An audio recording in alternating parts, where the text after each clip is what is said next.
Hey everyone! Welcome to my channel. Today's video is another scent talk. And right now, isi-share ko sa inyo lahat ng mga summer favorites ko, fragrance edition. Earlier, I filmed a makeup skincare version of this video. So if you are into makeup, gusto nyo malaman yung mga hulas-proof, oil-proof, sweat-proof makeup and body care na ginagamit ko, I will link that video down below. Pero kung mahilig kayo sa mga fragrance and you want that aquatic, fresh, fruity, mouth-watering fragrance that is very suitable for the hot weather in the Philippines, just keep on watching. So, right now, una ko share sa inyo are Bath & Body Works. So, I have here this bubble gum pop. So, it has notes of gumball sugar, candied fruits, citrus burst, sweet treats, and carnival games. It's a carefree day at the fair. This one is straight up bubble gummy scent. Like yung colorful. Hindi siya amoy nung red na bubble gum, if you know that. This smells like gumball. It smells like fresh citrus. You know me, I don't like any scents that are citrusy, but this is one of these scents na nakapasa sa akin. I love this. I super love this summer. It's very fresh. It's young. So if you want a scent na magbibigay sa inyo like refreshed feeling, eto na yon, si Bubblegum Pop. Sobrang bango nito guys. It's sweet, but not sickeningly sweet to the point na, alam mo yun, parang nakakalagkit sa feeling. Sakto lang because it has the notes of citrus. So Bubblegum Pop is a yes this summer. Next one, what is a summer fragrance recommendation without Bath & Body Works Boardwalk Taffy? So summer days spent strolling the boardwalk with the smell of saltwater taffy in the air. Ang notes nito are spun sugar, pink berries, and whipped vanilla. So it smells like cotton candy. This one is very sugary, straightforward scent. Like, amoy talaga siyang sugar, amoy talaga siyang cotton candy. This one kasi mas safe si Bubblegum Pop because it has a lift of freshness and citrus. Well, this one is straight up sugary scent. So, if you are into like mga pink sugar vibe na perfume, eto, masasuggest ko sa inyo, look at that dent. Matagal na to guys sa akin. I'm already using this from 2021 pa lang. And phase out na siya. That's why tinitipid ko siya. But if you want that parang cheerleader vibe, like same, energetic din siya, like lively na scent. Ito si Boardwalk Taffy. It's very sweet. It's very sugary. If you are parang medyo nauumay or nasusuka sa matatamis na scent, maybe this one is not for you dahil sobrang tamis talaga niya guys. But for me, I love this Boardwalk Taffy. Okay, this one naman is for summer night outs, like para mga beach trips o kaya yung mga, alam niyo yung para mga, what do you call this, mga La Union vibe, yung mga parang partihan by the beach. Eto na yun, guys. This is Sunset Glow by Bath & Body Works. Fresh coconut, sparkling cherry seltzer, dreamy moonflower, caramelized vanilla. Captivating like a beautiful sunset, addictive like a sugar rush. This scent is very sweet, but not like this one na parang young, girly type of sweet. This one is very sexy type of sweet. It has some boozy parang scent, medyo alcoholic scent, not totally alcohol in a bad way. Parang medyo amoy siyang alak na onte, ganun. It has cherry notes, and it has caramel. Sobrang delicious nung scent to guys. It's the perfect, alam niyo yun, parang sexy scent on a night out, on parties, on bars.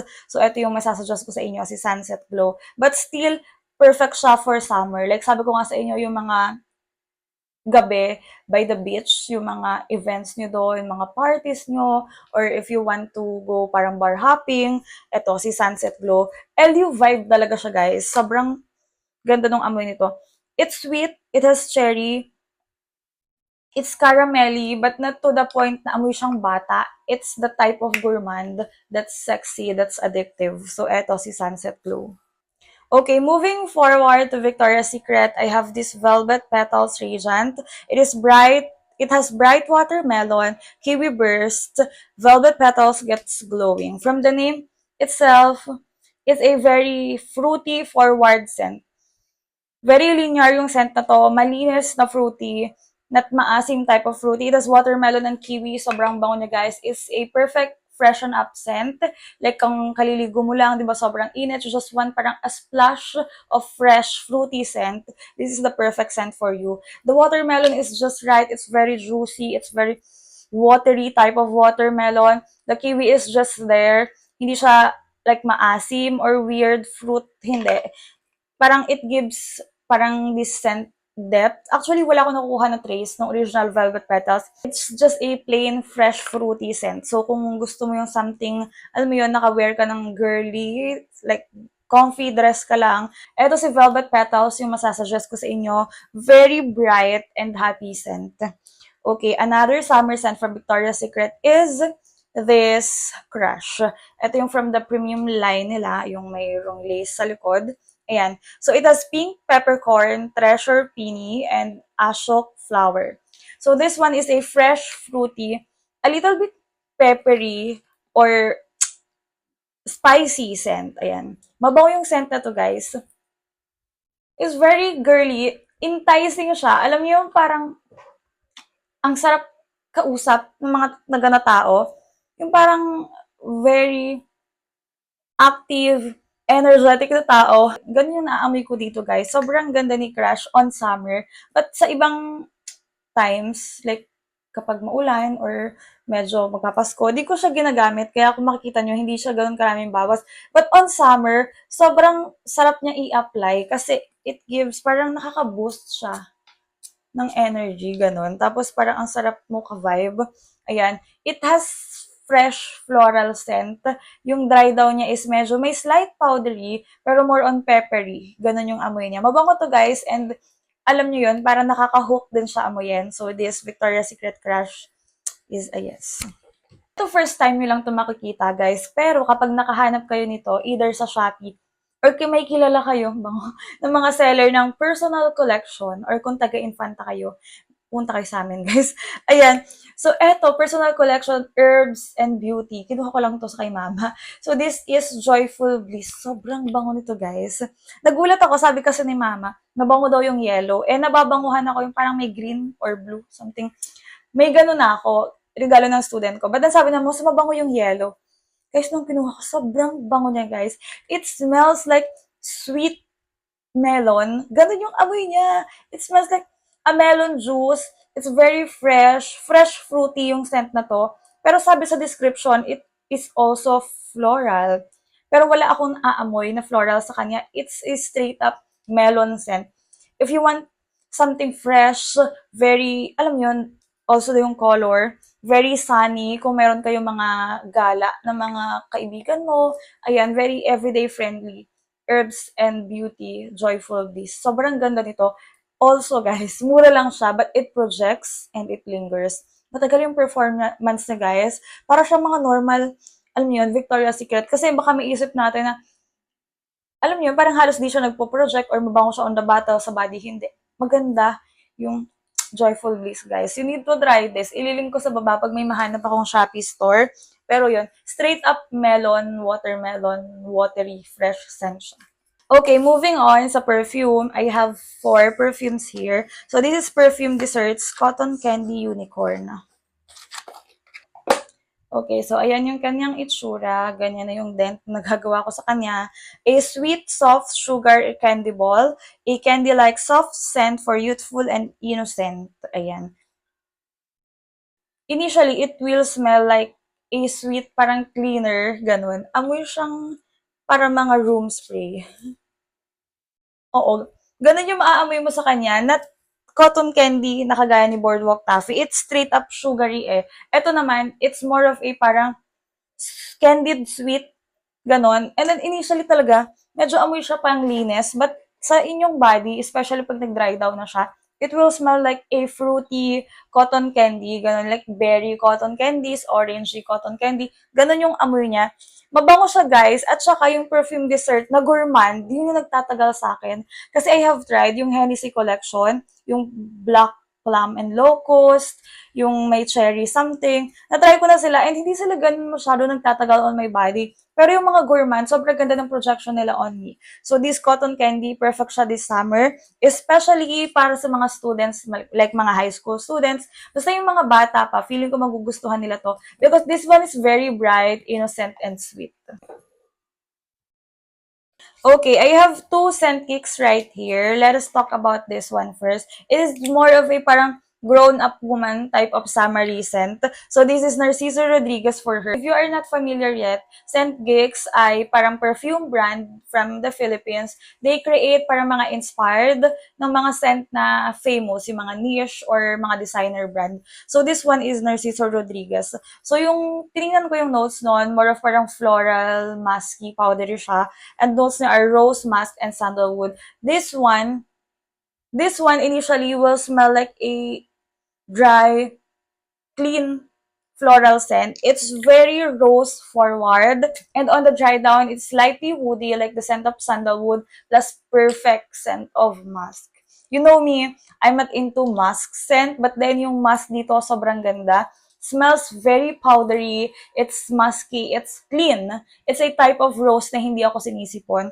Etong mga nakarang araw, most of the time, ito yung ginagamit ko. Kasi kahit mainit, I want something, alam mo yun, yung parang powdery. Hindi ako kasi ako, though love ko yung mga to guys, pero hindi ako yung talagang ma-fruity, mouth-watering scent. Hindi ako ganun. Gusto ko pa rin yung medyo may vanilla powdery, ganun. Ito yung pinakatakbuhan ko this summer. Kasi kahit mapawisan siya, sobrang bango niya. Ito yung feeling na if sobrang init na init ka and you put a baby powder sa body mo, ganun yung scent or yung vibe na makukuha mo. Someone complimented me using this. Sabi niya, amoy daw baby. Amoy baby powder. So yes, this Narciso Rodriguez, summer friendly siya guys. So if ma-check nyo si Scent Geeks, maghanap kayo sa kanila. And ito, i-try nyo to. Ililink ko sa baba kung saan ko siya nabili. So ayan, mabango si Narciso Rodriguez. Eto, sobrang daming compliment ko nito. Like mga 4 na, pero bihira ko pa lang siya gamitin. So this is Scent Geeks Blanche. Actually, hindi ko talaga gusto na bilhin to. Wala akong interest sa kanya ever. Pero umorder ako sa ScentGeeks and then pinadalahan or nag-send sila ng mga freebie, like yung maliliit, and then may ganito. Sobrang bango, guys. Pinaamoy ko siya sa mga co-teacher ko. Dalawa sila. Amoy daw mayaman, yung parang amoy designer scent na hindi siya amoy, like, yung mumurahin. Kasi, let's be honest, mura si ScentGeeks. For 30 ml, parang 100 plus or 200 plus lang siya.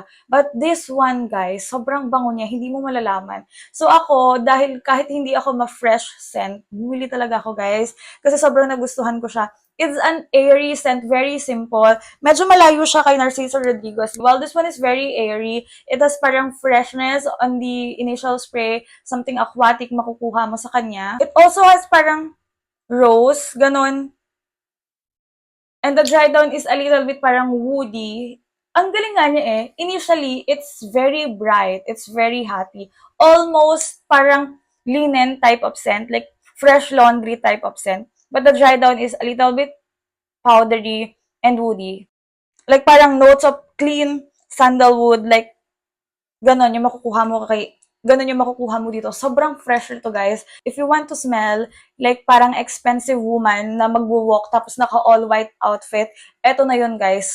Like clean girl aesthetic, eto na yun si Blanche. Last but definitely not the least guys, this one. Actually, binili ko siya but this one is a delayed. Ayan, gratitude. Kasi this one, Latafa Yara, is I'm eyeing from 2023 pa. Actually, Christmas wishlist ko siya and tinupad ko sa sarili ko yung wishlist ko na yun. First, let us appreciate the packaging. Siguro kung pina-follow nyo ko sa Instagram, palagi nyo siya nakikita kasi madalas ko siya i-story. Ang ganda niya, guys.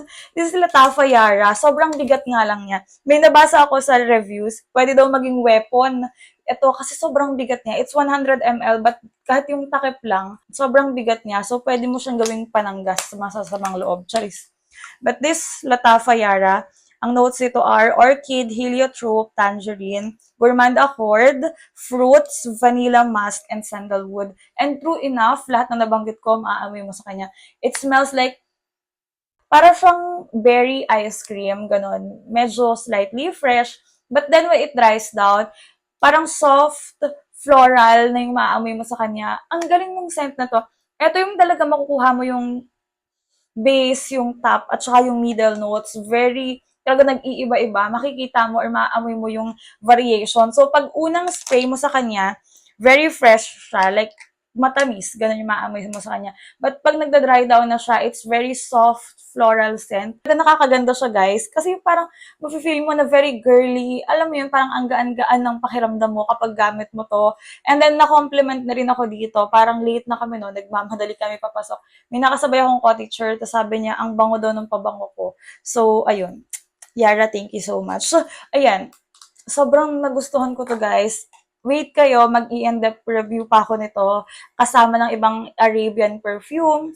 Kasi I'm starting to invest on perfume na, guys. Kaya kung nakita nyo, some of my body mist, binibenta ko sila para makabili ako ng perfume. So, ayun.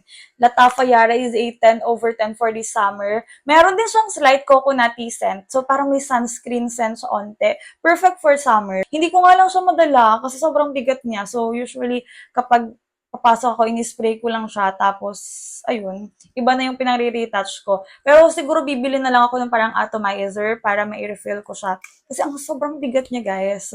It's literally a weapon. So, ayun. These are all of my summer fragrance recommendation. Kung init na kayo sa buhay at pagod na kayo, napawisan, at ayun, hindi maging fresh, eto na siguro yung sagot. So, ayan, thank you so much for watching this video. Sana may isa dito na nagustuhan ninyo and na-catch yung interest ninyo. And if gusto nyo rin silang i-check out, I will link them down below. So, ayun lang, thank you so much for watching. Bye!